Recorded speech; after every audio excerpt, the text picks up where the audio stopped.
Welcome to Reddit After Hours. This is r/Today I effed up, where OP's surprise accidentally makes his girlfriend think that he's cheating on her. Our first Reddit post comes from Queasy Cranberry 951, titled Today I effed up, making my girlfriend think that I was cheating on her when I was actually planning a surprise. So this actually happened over the weekend, and I'm still a bit shaken even writing this. So my girlfriend and I have been together for 3 years, and I wanted to do something really special for her birthday coming up. I decided that I'd plan a surprise party and propose to her at that party in front of our friends and family. Ambitious, I know. The past few weeks, I've been sneaking around, organizing everything. I bought a ring, conspired with her best friend, and even had secret calls with her parents to get their blessing. I was so excited and sure that it would be an epic surprise. The screw-up began with all the secretive behavior that was required for this. I'm usually an open book, but suddenly I'm hiding my phone, texting people behind her back, and making up lame excuses to duck out of the house, like, I need to run an errand, bye. I thought that I was being slick, avoiding spoiling the surprise, but in reality, I was acting sketchy as hell.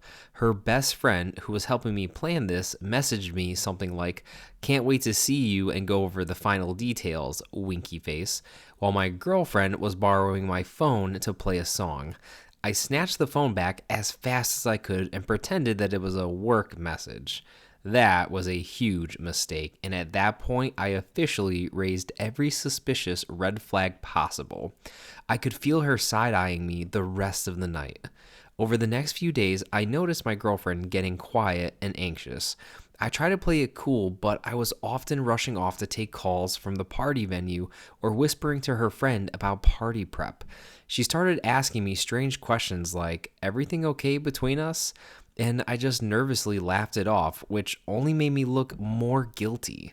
I was this close to the finish line, so I figured it would probably be fine once I pulled off the surprise, if I could avoid looking like a cheater jerk for just 2 more days. Unfortunately, last Friday, it all came crashing down. I came home and I found my girlfriend in tears, holding my iPad.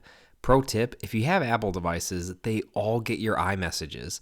She had seen some messages exchanges with her best friend about the plan and keeping it secret, and one out of context line for me that said, "I can't wait to finally do this. It's so hard to keep lying to my girlfriend." Oh, buddy. I meant lying to her about why I was busy, but oh my god, out of context, and I knew it looked bad because she didn't know what was going on.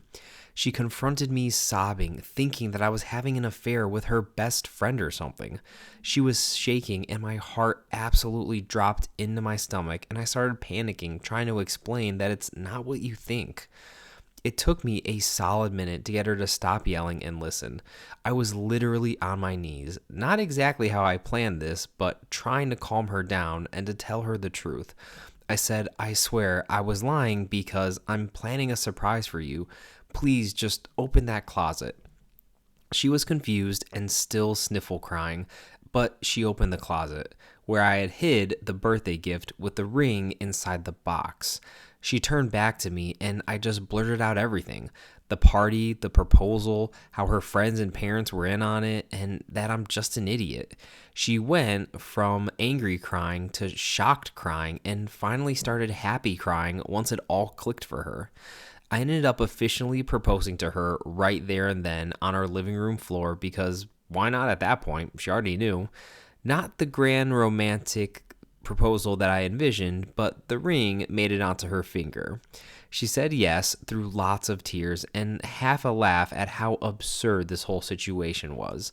We just sat on the floor hugging each other, both kind of trembling. Her from the emotional roller coaster that I just put her on, and me from narrowly avoiding complete disaster. Later on, when things calmed down, she did kind of scold me, like, "You dummy. You really made me think that you were cheating on me. You scared me."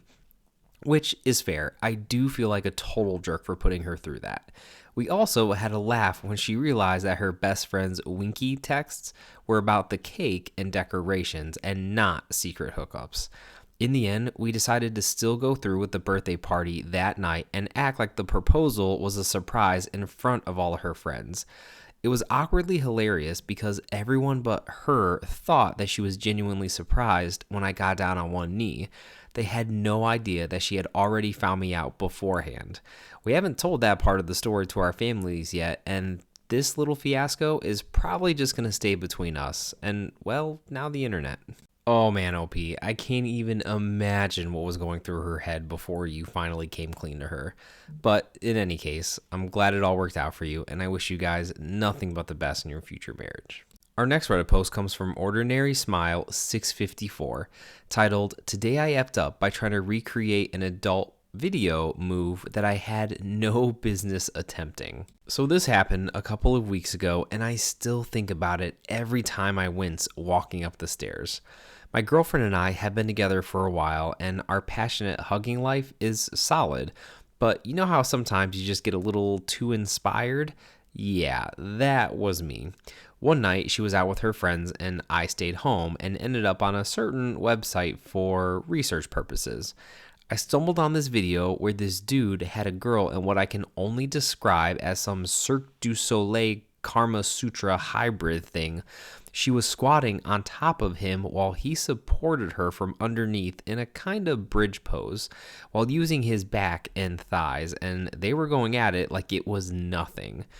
My very average, not flexible, desk-sitting self thought, this is easy. So the next night, we're making out and things are getting heated, and in a moment of misplaced confidence, I say, "Hey, want to try something new?" She raises an eyebrow and laughs a little and goes, "Sure, surprise me." Oh, she had no idea what this surprise was going to be. I try to guide her into the position while getting myself into this pseudo bridge I remember from the video. The moment she gets on top, I realized I massively overestimated my abilities. My thighs start trembling and almost immediately, but I try to just push through it. She's giggling, thinking that it's all part of the fun. 5 seconds in, though, my core gives up completely. My arms slip, my back arches in a way it definitely should not arch, and I just collapse.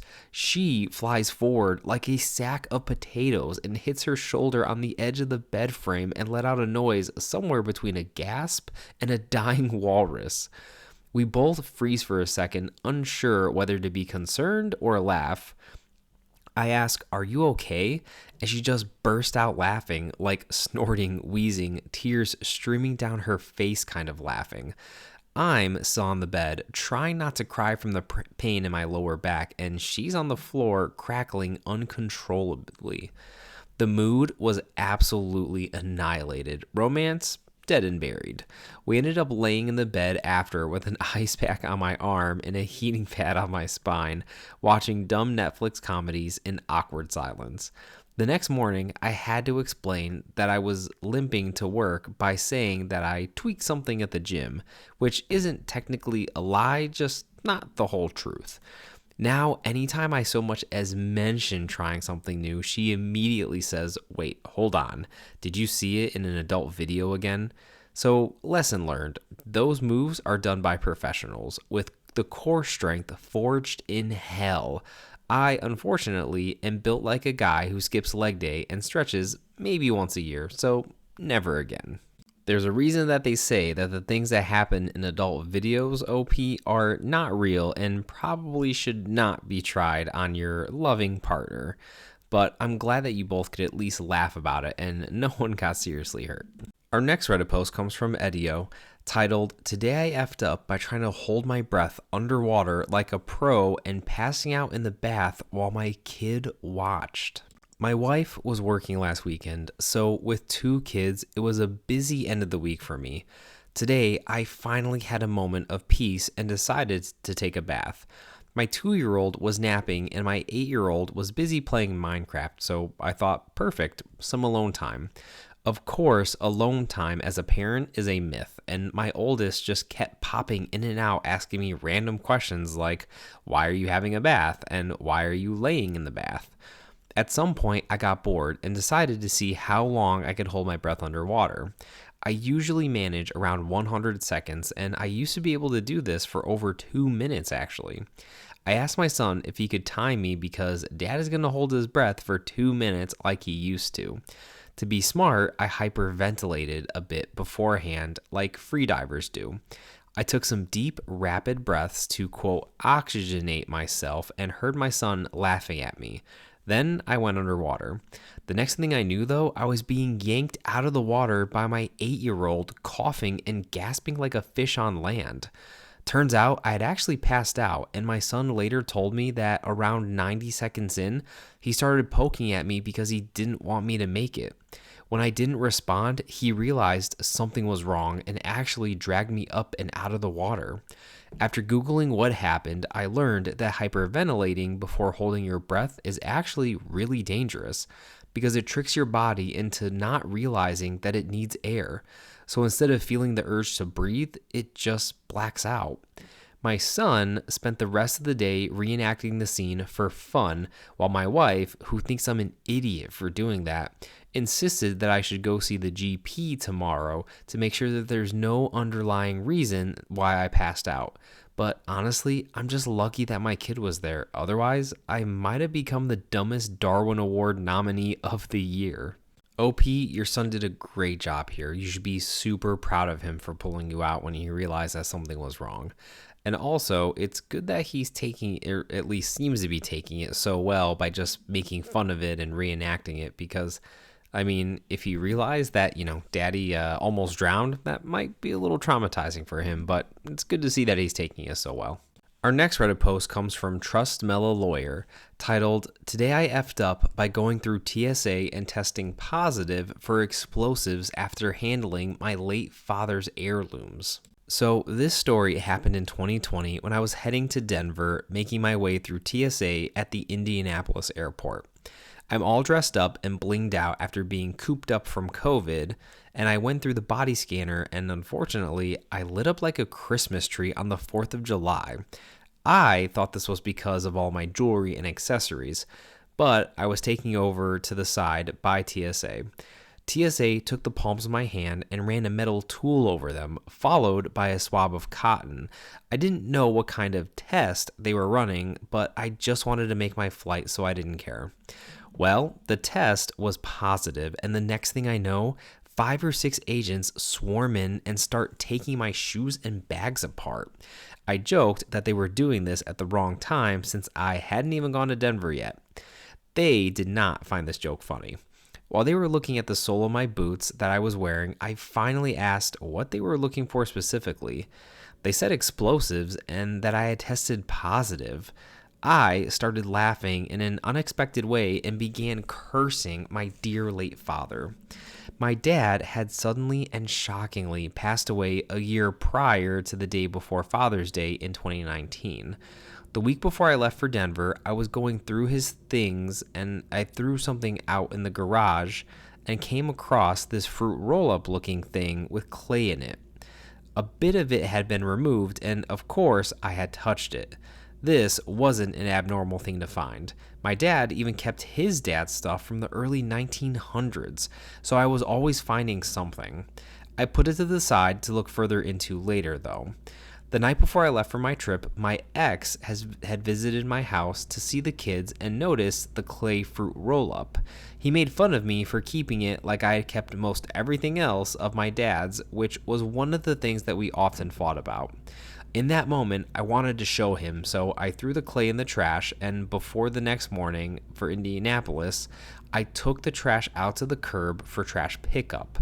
It was about the same time when I was standing in Indianapolis with a half dozen TSA agents around me going through my things that my trash was getting picked up. That moment was the moment that I realized that the clay was the reason why I was tested positive for explosives.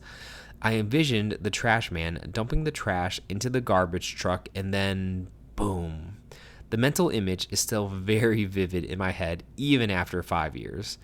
Now, you can understand why I just started laughing. My dad got me again with his stupid BS, even in death.